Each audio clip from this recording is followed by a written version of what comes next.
ആറാം സ്ഥലം. യഹൂദരെ ഭയന്ന് കതകടച്ചിരുന്ന ശിഷ്യന്മാർക്ക് ഉദ്ധിതനായ യേശു പ്രത്യക്ഷനാകുന്നു. ഉയർത്തെഴുന്നേറ്റ മിശിഹായെ, ഞങ്ങളങ്ങയെ കുമ്പിട്ടാരാധിക്കുന്നു. എന്തുകൊണ്ടെന്നാൽ അങ്ങ് ഞങ്ങളുടെ ശരീരങ്ങളെ ഉയർപ്പിക്കുന്നവനും ആത്മാക്കളെ രക്ഷിക്കുന്നവനും നിത്യജീവൻ നൽകുന്നവനുമാകുന്നു. തിരുവചനം. ശിഷ്യന്മാർ യഹൂദരെ ഭയന്ന് കതകടച്ചിരിക്കെ യേശു വന്ന് അവരുടെ മധ്യേ നിന്ന് അവരോട് പറഞ്ഞു, നിങ്ങൾക്ക് സമാധാനം. ഇപ്രകാരം പറഞ്ഞുകൊണ്ട് അവൻ തൻ്റെ കൈകളും പാർശ്വവും അവരെ കാണിച്ചു. കർത്താവിനെ കണ്ട് ശിഷ്യന്മാർ സന്തോഷിച്ചു. യേശു വീണ്ടും അവരോട് പറഞ്ഞു, നിങ്ങൾക്ക് സമാധാനം.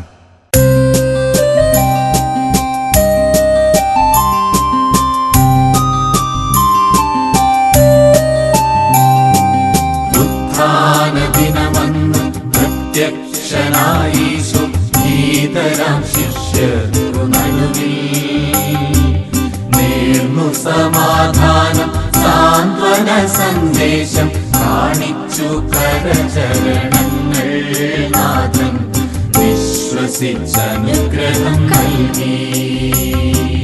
വിശുദ്ധ ലിഖിതങ്ങൾ ഗ്രഹിച്ചിടാനായി ശിഷ്യർ തൻ മനസ്സു തുറന്നു.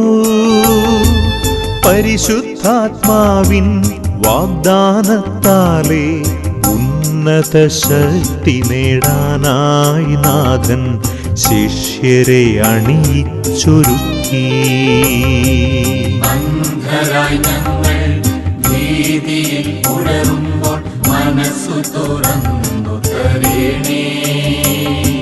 സ്വർഗീയ വരദാനം പരിശുദ്ധാത്മാവിന്റെ നിറവാലെ ശക്തരാക്കേണേ.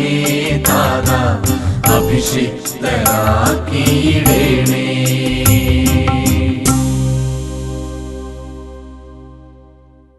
നമുക്ക് പ്രാർത്ഥിക്കാം. മുദ്രിത കല്ലറയിൽ നിന്ന് ഉയർത്തെഴുന്നേറ്റ മിശിഹായെ, കതകടച്ച മുറിയിലിരുന്ന ശിഷ്യന്മാർക്ക് അങ്ങ് പ്രത്യക്ഷനായി നിങ്ങൾക്ക് സമാധാനമെന്ന് അരുൾ ചെയ്തു.